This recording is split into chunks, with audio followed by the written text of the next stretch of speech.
Hola, ¿cómo están? Buenos días, buenas tardes o buenas noches.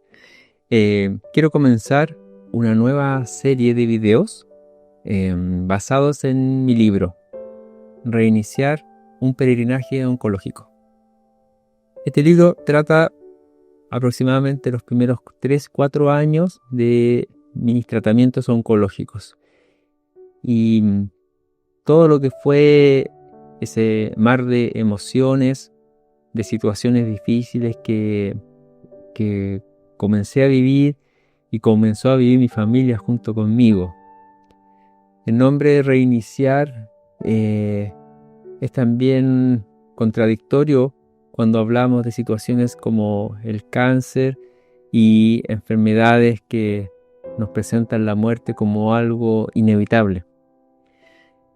Pero reiniciar es precisamente lo que para mí ha significado el cáncer. Y es la oportunidad de volver a vivir, la oportunidad de replantearme ante la vida, replantearme ante mis sueños, mi propósito, replantearme como ser humano, como persona. Y es un reinicio precisamente. El cáncer muchas veces se relaciona con muerte y tiene también una parte importante de muerte asociada. Pero creo que cáncer también es cambio. Cáncer es crecimiento, cáncer es evolucionar a una nueva persona. Y nos permite liberarnos de muchas de nuestras ataduras mentales, sociales, religiosas, y nos permite también abrazar un nuevo horizonte, abrirnos a un nuevo horizonte, a una mirada mucho más luminosa de nuestro presente. Y en ese construir diario también abrirnos a un futuro esperanzador, alegre y luminoso. Quiero partir en estos videos haciendo reflexiones de los diferentes capítulos que tiene el libro. Es un libro grande, ¿eh? Son 30 capítulos, casi 300 páginas, escrito como un diario de vida, pero que son 2 libros en uno. Una parte es la narración de los hechos que fui viviendo durante este peregrinaje, la primera parte, pero también fui plasmando poemas, fui escribiendo poemas también. Y estos poemas reflejan lo que la prosa no puede reflejar o no puede transmitir, ¿sí? Es quizás el peregrinaje más interior, el que está reflejado en los poemas. Yo quiero ir leyendo los poemas, ¿sí? El libro, el texto, ustedes lo pueden adquirir. Ahí podrán ir leyendo más la historia en su conjunto. Pero yo quiero leer el poema y de cada uno de los capítulos, cada capítulo tiene su propio poema. Y desde allí así hacer una pequeña reflexión de lo que en ese momento estaba viviendo y también desde lo de que en ese momento se estaba construyendo, ¿sí? Cáncer por las quimioterapias, las radioterapias y otros tratamientos se asocia mucho a la destrucción que está sucediendo. Pero no nos damos cuenta o nos cuesta ver lo hermoso que sí se está construyendo en nosotros. Creemos que todo lo que crece simplemente es el cáncer y lo que se está destruyendo es también el cáncer. Pero también se están destruyendo cosas de nuestro ser, de nuestra vida, y se están construyendo otras hermosas, nuevas, que nos van a ayudar a avanzar, que nos van a ayudar a ser quienes siempre debimos ser, ¿sí? Y que por diferentes razones no estábamos siendo. Así que bueno, te quiero compartir este primer poema, que para mí es muy significativo por lo que refleja. Y es el asociado obviamente al capítulo 1, que es el fondo del pozo infinito. Y dice así: me has arrancado del vientre y me has lanzado al pozo. Estando protegido en amor, me has desnudado a medianoche. Me apresuré a celebrar tus victorias, cuando todos me veían entre los muertos. En confianza esperaba tus hazañas, mientras mis miedos se torturaban. He seguido tus huellas, como un niño busca a su madre. Te busqué hasta desfallecer, pues moría en la desolación. Me has quitado el calor del amor. Arrancaste mi ya frío corazón. Mis fuerzas huyeron a tus designios, y mi voluntad siguió sus pasos. La oscuridad del abismo es mi destino. ¿Puede tu brazo alcanzarme? No hay miel contra esta amargura. ¿Por qué me ocultaste tus planes? El dolor prolifera como mi cáncer. Se extiende hasta el borde de mi llanto. No hay consuelo, ni fortaleza. Todo se disipa en la amargura. En las profundidades de la angustia, el eco de mis pensamientos palpita. Anuncian que el término ha llegado, que mis días se han contado. Cual soberano, tú mandas y decides mis pasos. No contenderé con tus designios, ni me cruzaré delante de tu andar. Habitaré en la oscuridad del abismo. Allí he encontrado mi hogar, como al que arrebataron sus ojos, aprenderé a vivir entre las sombras. Te esperaré, no peregrinaré. Mis huesos enfermos no se moverán. Solo tu presencia iluminará mi habitación. Solo tus huellas me mostrarán si hay otra morada para mí.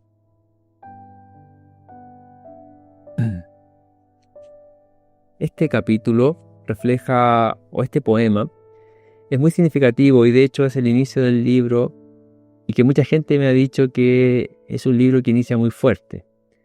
Esto no es un spoiler del libro porque mi historia es bastante sabida en general. Pero el libro parte con el proceso en que yo estaba sometiéndome a un segundo trasplante de médula. Había sido muy difícil llegar allí. Mucho tratamiento, ya no recuerdo cuántas quimioterapias había tenido. Y también había tenido un trasplante de médula previo, que también había fracasado. Entonces era un mar de emociones, un mar de sentimientos, hacerlo, no hacerlo. Los doctores me decían que si no lo hacía, los tratamientos, las quimioterapias, en algún momento iban a dejar de funcionar. Y bueno, el cáncer iba a seguir avanzando, hasta literalmente matarme. Pero estaba esta opción de un trasplante de médula. Y en esa opción tenía también un grado de mortalidad no menor. Algunos hablaban entre un 20, otros llegaban hasta cerca de un 30, 35% de posibilidades de morir. Entonces, desde un punto de vista bien racional, yo hacía mis cálculos. Si sigo con estas quimioterapias casi paliativas, no sé, o seguía, quizás podía durar un año. Pero si me hacía el trasplante, podía morir en el propio trasplante y morir en cerca de un mes. O quizás en el mismo día del trasplante, haciendo algún tipo de reacción a la transfusión de médula ósea. Entonces estaba en un tipo de encrucijada bien extraña. O aguantar con las quimios y morir un tiempo más, o someterme a esto con la posibilidad de curación, pero también con una posibilidad de muerte bastante más anticipada dentro de estos tiempos relativos. Y buscaba en oración, en meditación, con mi familia, tener la paz. Esto más bien lo que yo buscaba era la tranquilidad, porque es bastante difícil decir, buscaba no sentir miedo o buscaba no sentir algún tipo de angustia, cuando eso se mantenía con el tiempo. Sino más bien algún tipo de seguridad interior, una certeza que a mí me permitiera soportar todo lo que iba a significar este trasplante. Me hablaban que la recuperación total duraba cerca de 2 años. Entonces era un camino larguísimo, muy largo. Entonces desde allí comencé a buscar algún tipo de certeza. Hasta que en un momento de contemplación espiritual, estando en un mirador de Valparaíso, curiosamente muy cerca de un cementerio, donde está el faro Punta de Ángeles. Desde allí miraba el horizonte y sentía el viento fuerte que golpeaba mi rostro y el sol, que calentaba también mi rostro. Y de algún modo sentí una tremenda paz. A eso yo lo llamo que era Dios, el misterio de Dios. Y que sí sentía la convicción de hacerlo, de dar el paso, de que todo iba a estar bien, de que todo iba a estar absolutamente bien. No era algo tan simple como decir sentí el viento o el sol y eso me bastó. No, sentí que en ello había trascendencia, sentí que en ello estaba el toque divino, si se puede decir, el toque espiritual, y que en ello sintiendo que todo esto era parte de un propósito, todo esto era parte de un camino y que este paso era necesario. Yo pensaba en mi hija, tan pequeña, 3 años y medio, y sin duda era un motor para hacerlo, una motivación, pero también el hecho de sentir que era parte de un propósito me motivó muchísimo. Y bueno, por toda la preparación, el simple hecho de prepararme para un trasplante implicaba una serie de quimioterapias previas que me dejaron casi sin médula y absolutamente en cama por tiempo. Pero ya incluso recuperado de eso, hay otros capítulos que hablan de esos detalles, así que no quiero entrar mucho allí. Pero llegado al trasplante, claro, con todas las complicaciones y los miedos que eso significaba, me sometieron al trasplante, que es más bien como una transfusión de sangre, de células de médula, y se hizo. Pasó como media hora y estaba todo bien. Pero entra el médico con un rostro bastante molesto, si se puede decir, o contrariado, y me saluda, ve que está todo bien y rápidamente sale. Pero luego entra mi esposa y la veo muy, muy afectada emocionalmente, y yo la calmo pensando que estaba asociado a mi propio proceso. Pero ella me da la triste noticia, la terrible noticia, que en el mismo momento del trasplante mi madre había fallecido. Ella estaba en un tratamiento también, pero estaba en general bien dentro de su complicación. Y obviamente no esperaba que el mismo día de mi trasplante ella falleciera. Eso generó un terremoto interior. No poder abrazarla. Si bien me había despedido un par de semanas antes de ingresar al tratamiento, lo hice principalmente porque yo pensé que a mí me podía pasar algo. Pero nunca creí que ese despido, ese último adiós, si se puede decir, estaba relacionado a ella. Fue tremendo. Y eso me hizo sentir que caía. Siempre había escuchado de que uno caía a un pozo profundo, a un pozo sin fin. Pero en ese momento yo sentí que estaba en el sótano de ese pozo. Es decir, ni siquiera era el lugar más profundo del pozo, sino más abajo aún, en el sótano de ese pozo. Y allí, inspirado, si se puede decir, o dolido por eso, pues que fui escribiendo tiempo después estos poemas, y tiene que ver con el hecho de que yo sentí la certeza de lo que estaba haciendo y de que me lo tenía que hacer, y las cosas iban pasando, ¿sí? Iban avanzando. De hecho, estaba pasando de que estaba saliendo bien del trasplante, pero a mi alrededor estaban pasando estas cosas tan terribles como la muerte de mi madre, y entonces todas mis convicciones fueron remecidas y casi destruidas. Yo creo que más que casi, completamente destruidas. Y ya sin fuerza, sin ningún tipo de fuerza emocional, física, hace mucho que no tenía. Y tampoco fuerza espiritual. Yo recuerdo haber hecho una pequeña plegaria. Y dije, si realmente yo voy a salir de esto, a ti, Dios, misterio divino, te pido que por favor, pueda salir realmente, pero si realmente no voy a salir de acá, de esto, por favor que sea ahora, en medio de todo este trasplante, con las probabilidades no tan buenas, que sea ahora, donde realmente ya pase esto y muera y porque ya no puedo más. No puedo más, no tengo más fuerza, energía. Necesito otra fuerza y no mía. A los pocos días entré en etapas más críticas del trasplante con otras drogas y quedé en la semi-inconsciencia por muchas semanas. Y pasaron los años, y han pasado los años, y recuperado.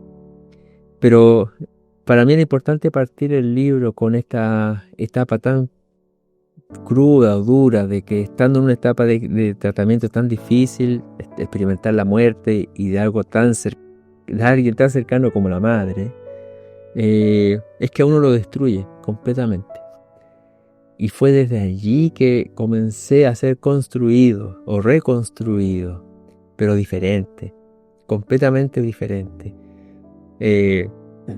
Y tiene que ver con que somos personas que vivimos vidas con muchas expectativas o ilusiones, pero que están basadas precisamente en elementos que no son de certeza.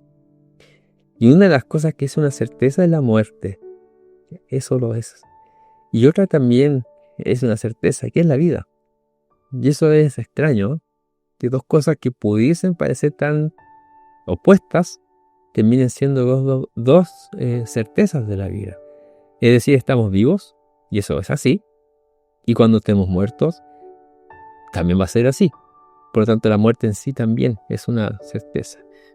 El hecho de que mezclamos dos, y a veces estando vivos, creemos que la muerte nunca va a llegar, ¿sí?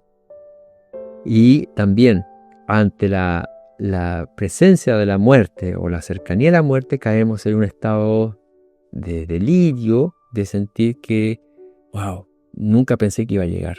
Por lo tanto, en todo sucede que la muerte es algo que lo negamos, y lo negamos mucho en lo que hacemos, no necesariamente en la palabra, sino en nuestro actuar. Vivimos negándolo.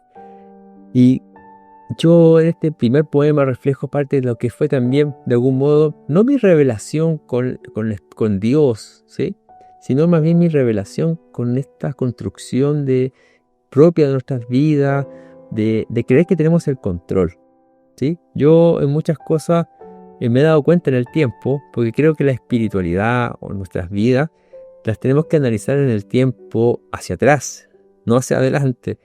Y cuando miramos hacia atrás vamos viendo cómo ha sido nuestro caminar. Teresa de Jesús, en uno de sus libros, habla de que Dios escribe torcido, pero de trazo recto. Claro, y tiene que ver con que, como cuando uno escribe con la mano que va un poco inclinado, pero escribe el trazo. La palabra se escribe recta. Y esto es también nuestra vida. Se ve torcida, se ve zigzagueante, pero al final avanza en una línea, en un sentido. Para mí en este momento, enfrentando un dilema de la muerte mía con el trasplante ya en mi cuerpo, y a la vez la muerte de mi madre, todo mi soporte espiritual o soporte de creencia se cayó. Todo eso se cayó, se destruyó. Porque sentí que ya realmente no podía ser más sacrificado, o no podía estar más dolido, no podía estar más quebrantado. Acá hablo del dolor de los huesos. El trasplante genera un dolor de huesos espantoso, una sensación de estar quemándose. El hecho de la voluntad, claro, yo sentía la convicción de que iba a estar bien, y por voluntad divina, si se puede decir así, porque lo estaba viendo en mi caso, pero veía a mi alrededor que no pasaba lo mismo con alguien tan cercano como mi madre. ¿Y quién le caso fue? Entonces fue un choque, no puedo decir con la realidad, sino más bien un choque con mi forma de ver la realidad. Mucha gente le dice que bueno que estés hablando de tu sanidad y que ya estés recuperado. Y dice, bueno, y tanta gente, me dicen, tanta gente que no se recupera.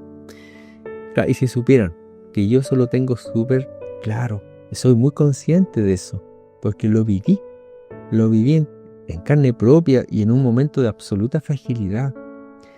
Entonces este primer poema habla principalmente de eso, que para poder reiniciar, para poder reconstruir, Muchas veces nuestras vidas tienen que ser quebradas, derrumbadas, destruidas. Y obviamente no somos nosotros que por voluntad propia lo hacemos, sino son las circunstancias las que lo provocan, nuestros propios, las crisis, enfermedades, accidentes, problemas o situaciones mayores que nosotros. Son ellas las que nos van desarticulando, desarmando. Y perdemos la esperanza, perdemos la fe, perdemos muchas cosas. Yo es allí donde animo a creer. Allí es donde yo motivo a no perder la esperanza. Porque allí donde sentimos que se está perdiendo todo, bueno, es precisamente allí donde se está construyendo algo. Porque para construir algo no puede haber nada. Tiene que desde cero hacerse. En el trasplante de médula me explicaban que yo tenía que perder todo mi sistema inmunológico para que el sistema inmunológico trasplantado pudiera alojarse y construirse. Es radical, porque es sentir la muerte. Es sentir la muerte en uno mismo. Pero allí, la muerte casi besando nuestra mejilla, o besándola propiamente tal, se abre la puerta de la esperanza. La puerta del profundo sentido del propósito. Y la mirada también poderosa e espiritual. De esta mirada, de salir de nuestra ventana interior y decir, en este mundo, somos solamente nosotros. En mi creencia que de Dios era fuerte, en ese momento cambió. Me di cuenta que Dios poco tenía que ver con todo lo religioso que yo conocía. Era más bien una experiencia personal, un camino, un peregrinaje. Así que bueno, te invito a seguir viendo los próximos videos de estas reflexiones y allí compartiendo de este camino, de este peregrinaje oncológico, que es finalmente un peregrinaje existencial.